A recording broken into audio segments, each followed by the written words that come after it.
Hi, my name is Melinda Bogart, and I have done a DIY version of how to do chair cushions, how to change them over from old to new.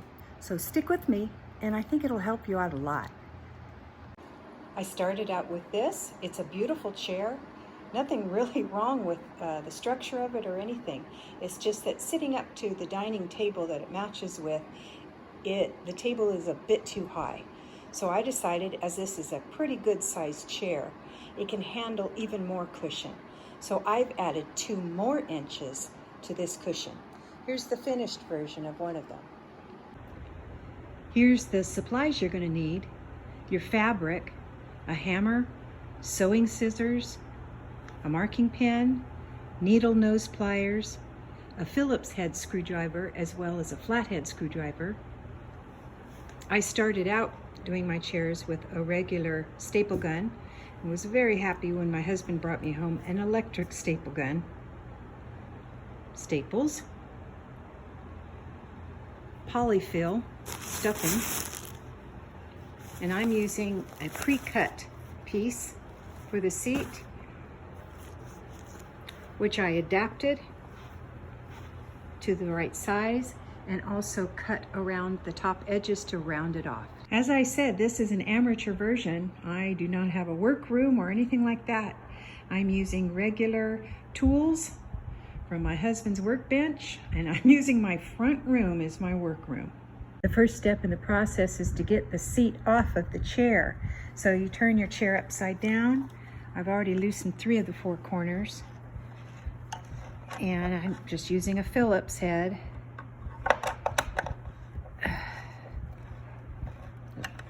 Righty-tighty, lefty-loosey. All right. Okay. There we go. My next step is to remove the, I don't know what this is called, but it just hides all your stapling work that goes on underneath. Just using a flathead. You'll see this a lot where I start out this way, and then in order to get a nice clean pull out, just pull that out directly. Here's what's underneath, and I'll do the same. I'll go all the way around, start with my flathead screwdriver, work it out best I can.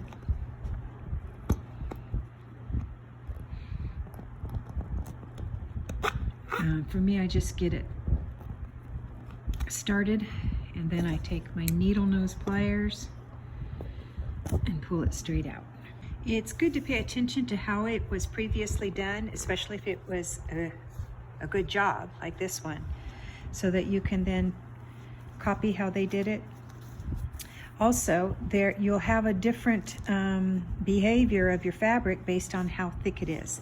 This is a much more pliable fabric, a little easier to work with, a little less build up here, especially in these corners, than the fabric that I am using today. Now we're going to remove the fabric. And I'm going to start with, I'm choosing just a pre-cut piece of polyfoam. You can purchase this foam in whatever thicknesses you want. You can also purchase it in rolls, so whatever you choose. I've used a seat that I had already adapted as my pattern for my next seat. I took my marking pen and marked all around the edges with the pen. And there's my pattern to cut out. And I just used a pair of sewing scissors. Cut around, it's pretty hard, pretty thick. Cut it out, and then on the edges, the top edges, not down here. Leave that alone, leave that just the way it is. But the top edges, I went with my scissors and rounded the tops off so that it'll be a smooth addition. Once again, how you want your foam to look like is up to you. You could just have a straight top edge. No trimming of the foam at all with the scissors. But I liked it rounded. I like the rounded look better. Got it. Okay, so that's up to you to decide. Now remember, for my project, I'm using the existing chair seat from before. It has a really good board at the bottom. I think it's 3/4 inch plywood board at the bottom. Has already, I'd say, 2-inch cushion there, maybe 1.5 inches. And then I'm adding my 2 inches more to it. So now I'm gonna lay my fabric over. I can make sure it's laid out straight. In this case, I'm gonna go to my front and pay attention to these lines, make sure they're all on the edge where I want them. Take to the back, same thing. So before you start, you better be sure you got it on there straight. I have plenty of material. I'm going to be cutting some away as I go. I'm also going to be pulling it as tight as I can. This is thicker material, so I can carefully pull it tight to prevent bulges later. Maybe a thinner, more pliable material, I couldn't pull it as tight. I'm starting with the back part of the chair. I go to the very middle of the cushion and the seat. Staple right in the middle. I'm using good old staple gun, which I'm happy to say I'm going to be able to switch out before I even finish this seat with an electric staple gun. That will really help. I'm going to go to the middle, staple, go to the right side about this far, say 2 inches over, pull as tight as I can. Going to staple again and try to keep it up the same distance all the way across. Okay, that's important. Shows if you don't do that. So staple that, get the back side all done. Then I'm going to go to the front and get busy on that. This is going to take some heavy duty stretching. Like I said, when my husband starts filming for me, I can show you with 2 hands exactly how to do it.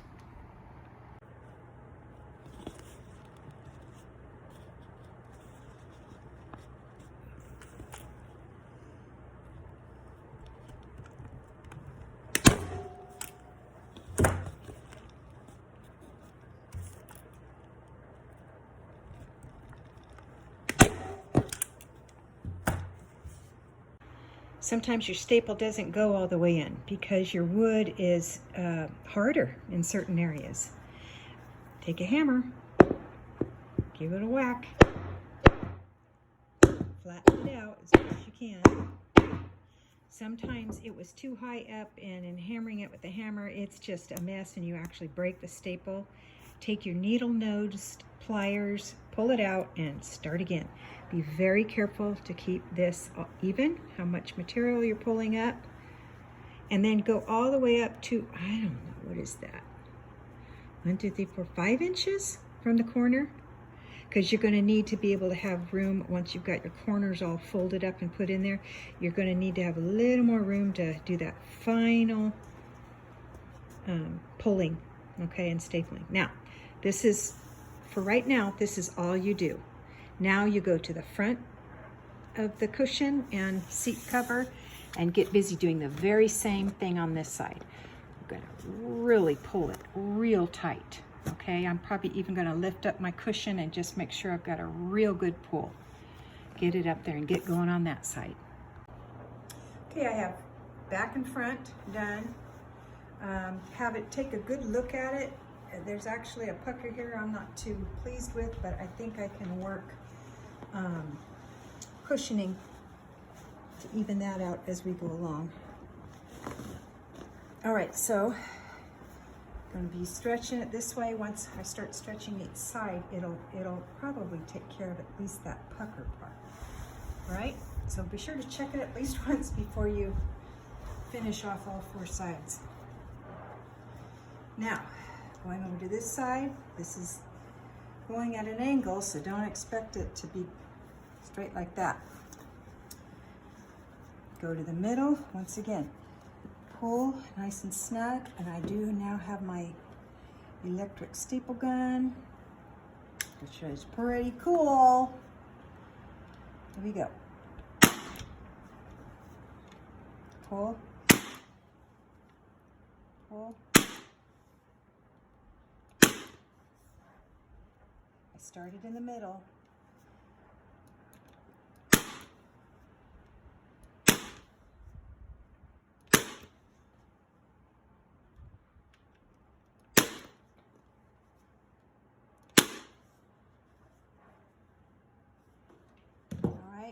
We're going to do some trimming here right up to the edge, and then I'm going to do that side, and then I will show you corners. Okay, so it's our last side. Got to make sure we've got it nice and smooth on the top side. No puckers. This is where you fix any puckers. You may staple your staples closer together to take care of that.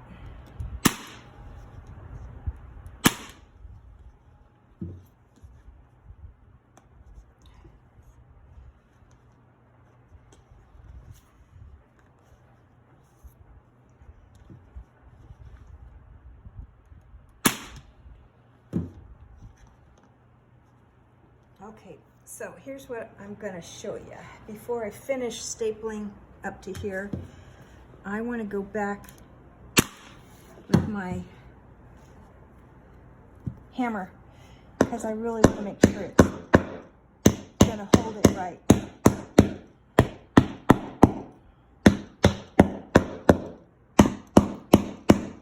One other thing I hadn't told you, or I just barely mentioned it, when I'm removing a staple and pull it out with my needle nose pliers, sometimes there's still a piece of staple stuck in there, and you want to take your hammer and hammer that back into the wood because you don't want any little pieces of staple sticking up at you.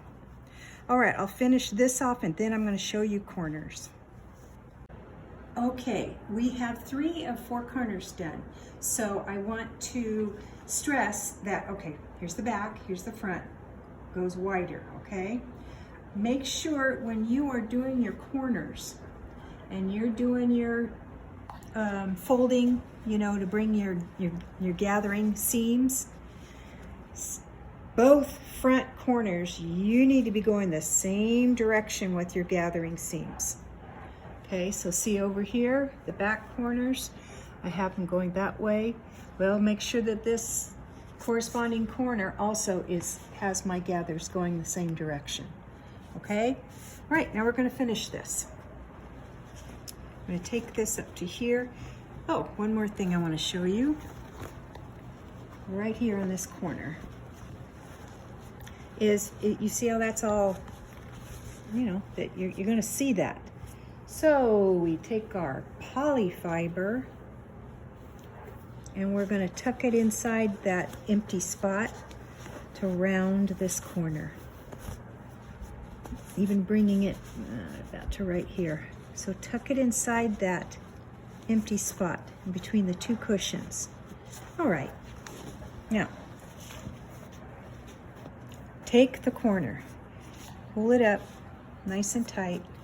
This is the hardest one because it's the finishing look. All right, I'm going to go ahead and I got right up the middle. My stapler. Make sure it gets hammered down right away. Now I can see I don't need any of this material. This is just too much material here. So I'm going to cut away. You don't have to do that. Remember I said your materials are different. The one that I took off of here wasn't this thick and they didn't need to do any trimming. But I just don't like all this stuff. So take some little corners here.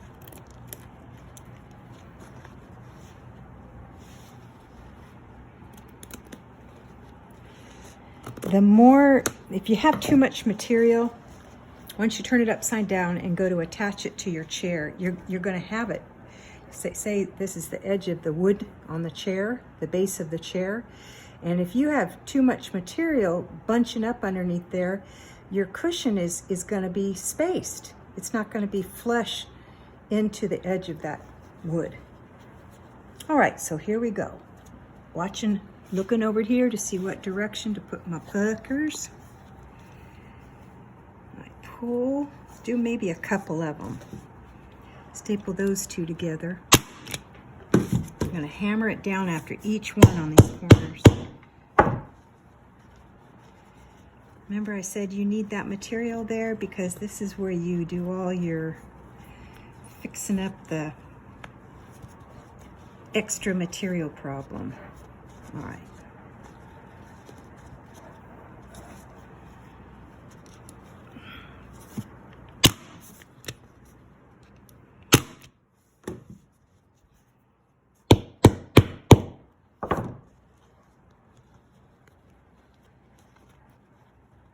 A couple at a time.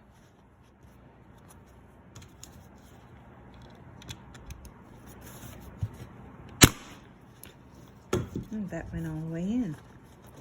That's nice. Now look at this, is the very end of everything. And I've got some material I got to work with. I don't want it all bunched up like that. So I've got to do some folding of material to kind of make a,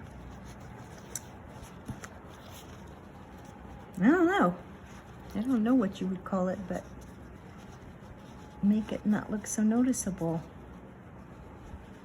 There. Okay, and then one more thing that I might do is loosen this staple. Even though it's far enough away, I can stretch it differently now that I've got my corners done up. And I'm going to remove that staple.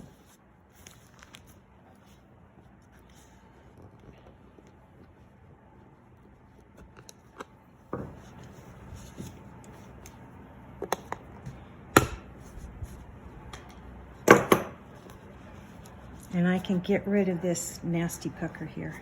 Work my material up. And look, I may even need to remove one more staple, but I'm not gonna. You can watch me, I'm gonna just staple right there and right there. No one will see that. Oops. Yep.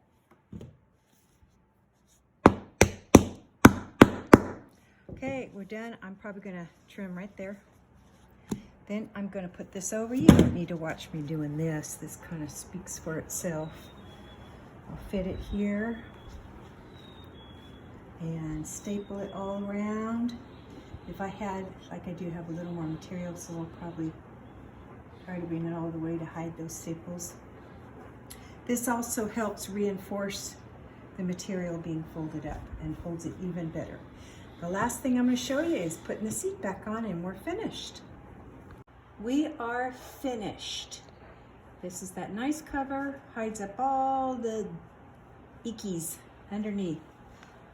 I'm just using the arm of a chair. I'm sure there's a real tool out there somewhere. I'm gonna sight this. See that I've got it evenly over all four corners, on all edges.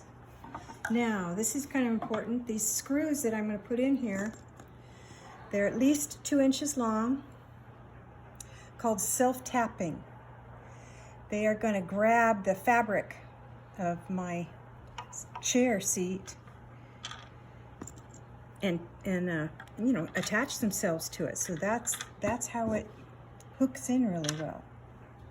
That's important to get those kind of screws. Make sure you're engaged. Right? It already grabbed it.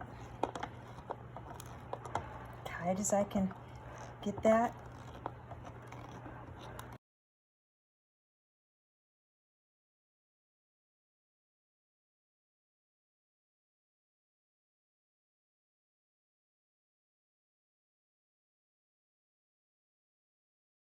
All right, ready to turn her over.